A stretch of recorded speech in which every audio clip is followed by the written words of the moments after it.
다 함께 사도신경으로 우리의 신앙을 고백하겠습니다. 전능하사 전지를 만드신 하나님 아버지를 내가 믿사오며 그 외아들 우리 주 예수 그리스도를 믿사오니 이는 성령으로 잉태하사 동정녀 마리아에게 나시고 본디오 빌라도에게 고난을 받으사 십자가에 못 박혀 죽으시고 장사한 지 사흘 만에 죽은 자 가운데서 다시 살아나시며 하늘에 오르사 전능하신 하나님 우편에 앉아 계시다가 저리로서 산자와 죽은 자를 심판하러 오시리라. 성령을 믿사오며 거룩한 공회와 성도가 서로 교통하는 것과 죄를 사하여 주시는 것과 몸이 다시 사는 것과 영원히 사는 것을 믿사옵나이다. 아멘. 우리 함께 찬송가 218장 같이 찬양하겠습니다.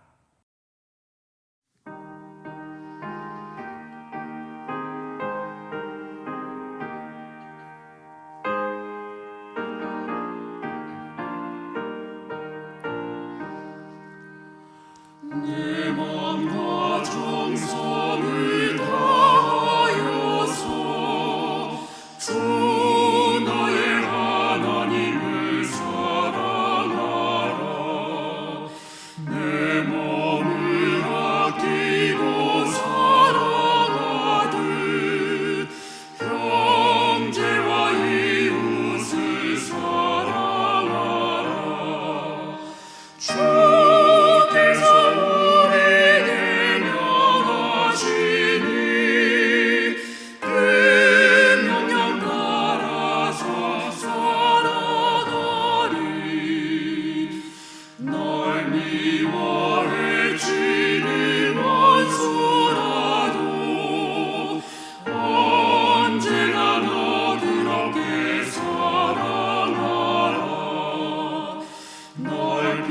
핍박하는 자 위에서도 신실한 마음으로 복을 빌라. 주께서 우리에게 명하시니 그 명령 따라서 살아가리. 나 항상 주님을 멀리하고 형제를 사랑하지 못하였다. 이러한 죄인을 사랑하사 주께서 몸 버려 죽으셨다. 속죄의 그 사랑 받은 이 몸 내 생명 다 바쳐 충성하리.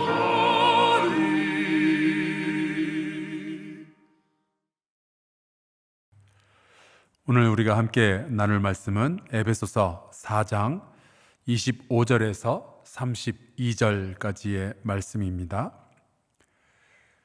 제가 받들어서 읽겠습니다. 그런즉 거짓을 버리고 각각 그 이웃과 더불어 참된 것을 말하라. 이는 우리가 서로 지체가 됨이라. 분을 내어도 죄를 짓지 말며 해가 지도록 분을 품지 말고 마귀에게 틈을 주지 말라. 도둑질하는 자는 다시 도둑질하지 말고 돌이켜 가난한 자에게 구제할 수 있도록 자기 손으로 수고하여 선한 일을 하라. 무릇 더러운 말은 너희 입 밖에도 내지 말고 오직 덕을 세우는 데 소용되는 대로 선한 말을 하여 듣는 자들에게 은혜를 끼치게 하라. 하나님의 성령을 근심하게 하지 말라. 그 안에서 너희가 구원의 날까지 인치심을 받았느니라. 너희는 모든 악독과 노함과 분냄과 떠드는 것과 비방하는 것을 모든 악의와 함께 버리고 서로 친절하게 하며 불쌍히 여기며 서로 용서하기를 하나님이 그리스도 안에서 너희를 용서하심과 같이 하라. 아멘. 같이 기도하겠습니다. 하나님, 전쟁의 위협과 기후위기의 위협과 감염병의 위협 속에서도 우리에게 쉼과 기쁨의 시간을 허락하여 주시니 감사드립니다. 추석 명절이 되어 세상의 기쁨을 누리기 전에 가족이 함께 새벽 예배를 주님께 올려드립니다. 모든 날의 창조자여 주인 되시는 하나님을 기억하게 하시고 오늘이라는 하루가 주님께 드려지는 예배가 되게 하여 주옵소서. 우리에게 가족과 친척을 허락하여 주셨는데 예수 믿는 우리가 그분들을 잘 섬기고 사랑하여서 그리스도의 모습이 우리를 통하여 증거되게 하여 주시옵소서. 예수 그리스도의 이름으로 기도하옵나이다. 아멘. 우리가 추석 명절을 지내고 있습니다. 지금 이 영상을 통해서 예배드리는 우리 한사랑교회 모든 성도들을 축복합니다.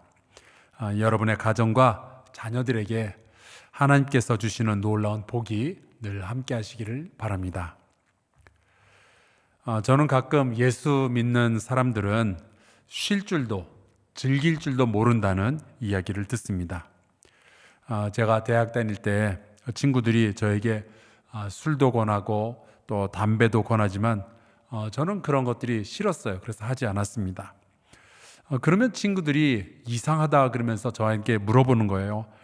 아니, 너는 담배도 안 피우고 술도 안 마시면 무슨 재미로 사냐?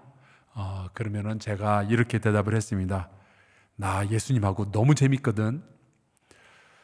교회에서는 주여 주여 외치고 또 통성으로 기도하고 눈물의 기도를 한다 그리고 회개한다 그리고 금식한다고 그리고 헌신한다 그리고 또 선교한다고 그러니까 기독교인들은 참 재미없다라고 생각하는 분들도 있습니다. 어쩌면은 우리 스스로도 얼굴을 많이 찌푸리고 목이 쉬도록 기도를 해야만 진짜로 믿음 좋은 사람인 것처럼 우리도 그렇게 생각하고 살지도 모르겠어요. 하지만 성경 말씀은 우리에게 그렇게 말하지 않습니다. 전도서에 보면은 이런 말씀이 있죠.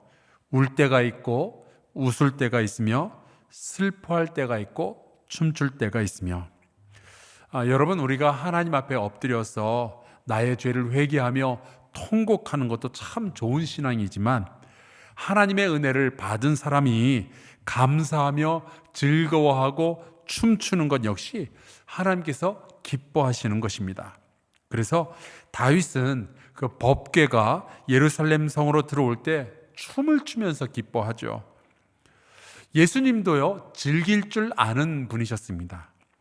예수님이 제자들과 함께 제일 먼저 가셨던 곳이 가나의 혼인잔치였어요. 예수님은 친구들과 만나셨고 죄인들과 어울려서 함께 식사를 하시던 분입니다. 잃어버린 한 마리 양을 찾았을 때 그 목자는 잔치를 벌인다고 말씀하셨어요. 잃어버린 동전을 찾았을 때에도 잔치가 벌어지는 것으로 결론이 나죠. 탕자의 비유 역시 그 잔치가 결론이었습니다. 예수님은 사람들하고 어울리고 그때 하나님께서 베풀어 주신 은혜를 즐기는 일을 참 잘하셨습니다. 그래서 전도서에 보면은 이런 말씀이 있는 거예요. 또한 어떤 사람에게든지 하나님이 재물과 부요를 그에게 주사 능히 누리게 하시며 제 몫을 받아 수고함으로 즐거워하게 하신 것은 하나님의 선물이라. 여러분이 열심히 일한 대가로 재물과 부요를 가지게 되셨다면 그것을 잘 누리실 수 있기를 주 이름으로 축복합니다. 잘 먹고 잘 쉬고 잘 놀고 그렇게 우리가 기뻐하는 것은요 하나님의 뜻에 어긋나는 것이 아니라 오히려 하나님께서 우리에게 베풀어 주시는 아주 귀한 선물이죠. 저는 여러분이 이 선물을 받고 행복하시기를 바랍니다. 우리나라에 넥슨이라는 게임 회사가 있어요.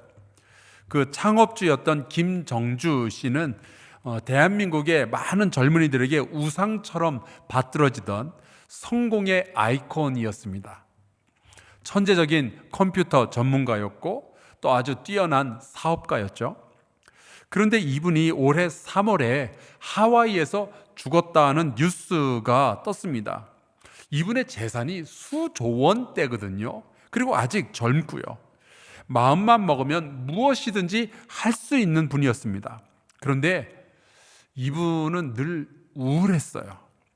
주변에 믿을 수 있는 사람이 별로 없었고, 그리고 그가 사랑을 하거나 혹은 사랑을 받거나 할 수 있는 관계에 놓여진 사람이 극소수였습니다. 결국 이분은 극심한 외로움을 견디다 못해서 하와이에서 자살로 생을 마감한 거예요. 그 엄청난 재산 누리질 못했습니다. 오늘 우리가 읽은 이 에베소서의 말씀을 보면 우리가 아무리 재물이 많고 아무리 부유해도 아무리 세상적으로 성공을 했어도 그것을 누리지 못하게 하는 아주 작은 것들이 등장합니다. 바로 인간관계, 우리의 공동체를 깨뜨려 버리는 죄악들이죠. 우리는 서로가 서로에게 지체가 되어서 함께 살아야 하는데, 우리 가족 구성원끼리, 부부가, 부모와 자녀가, 혹은 교회 성도들끼리 서로 지체가 되어야 하는데, 그렇지 못하게 만드는 일들이 우리 안에 있는 거예요. 바로 거짓을 말하거나 분노하거나 도둑질하거나 더러운 말을 하거나 악독과 노함과 분냄과 떠드는 것, 그리고 비방하는 것들이 그런 것이다 라고 말씀하고 있습니다. 이것을 사도 바울은 에베소서 안에서는 옛사람의 모습이다 라고 표현을 하죠.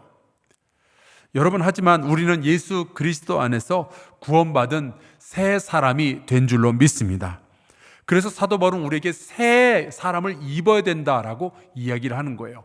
옛사람은 벗어버리고 새 사람을 입으라. 그런데 사도 바울도 고백한 바 있지만 옛사람을 벗어버리고 새 사람을 입는 것, 그게 절대로 쉬운 일이 아닙니다. 사도 바울도 자기 안에 육의 법과 영의 법이 있어가지고 둘이 이렇게 싸운다고 이야기를 해요. 옛사람의 흔적과 새 사람의 능력이 자꾸만 안에서 싸우는 거예요. 이게 너무 힘이 드니까 자기가 곤고한 사람이라고 고백을 하기까지 합니다. 우리가 예수 믿고 세례받고 교회에 등록한 순간 마음이 자동적으로 착해지면서 모든 악한 생각이 다 떠나는 게 아닌 거예요. 그건 저도 알고 여러분도 알고 사도 바울도 아는 사실입니다. 그래서 사도 바울은 그가 죽을 때까지 자기 안에 남겨져 있는 이 옛사람의 흔적과 싸움을 했던 거예요. 이것을 사도 바울은 믿음의 선한 싸움이라고 불렀습니다. 우리는 우리의 가정 공동체를 잘 유지하기 위해서, 우리의 교회 공동체, 믿음의 공동체를 잘 건강하게 유지하기 위해서 싸워야만 하는 믿음의 선한 싸움이 있는 거예요.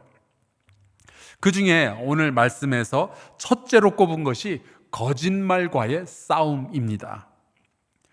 우리 예수 믿는 사람들은 모든 거짓말을 멈추고 대신 참된 것을 말해야만 할 줄로 믿습니다.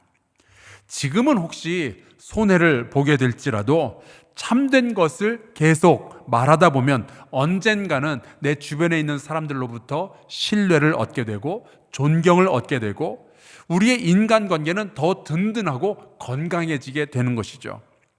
여러분, 이번 추석 때 많은 사람들을 만나게 될 텐데 예수 믿는 사람답게 새 사람을 입어 참된 것을 말씀하시기를 주 이름으로 축원합니다. 그렇다고 해서 상대방이 상처 입도록 말하라는 것은 아니죠. 여러분, 우리는 팩트, 우리는 진실을 가지고 누군가를 죽일 만한 권세도 가진 사람들이에요. 오랜만에 친척끼리 만났는데 옳게 안 보는 사이에 살이 너무 쪘네. 여러분, 이게 사실일 수는 있지만 그렇다고 그것이 사람을 살리는 말은 안 되잖아요. 형부 왜 이렇게 늙어 보여요? 여러분, 거짓말을 하지 않는 것은 참 좋은 거지만 누군가에게 상처를 입히고 무례하게 말하는 것은 진실을 가지고 사람을 죽이는 일이 될 수도 있으니까 꼭 좀 조심하시는 지혜를 가질 수 있기를 바랍니다. 그런데 거짓을 말하든 진실을 말하든 이 말 때문에 화나는 일들이 벌어지게 된다면 어떻게 해야 할까요? 실제로 해마다 추석이 지나고 나면은 꼭 친족 살인에 대한 뉴스가 떠오릅니다. 추석 명절에 모처럼 친척들이 모였는데 자식 이야기, 재산 이야기, 결혼 이야기, 부모님 이야기 하다가 술 마시고 열받고 소리 지르고 그러다가 싸움이 붙었는데 심지어 서로 죽이고 죽는 사고가 벌어지는 거예요. 그리고 그 배경을 살펴보면 꼭 분노라는 것이 들어있죠.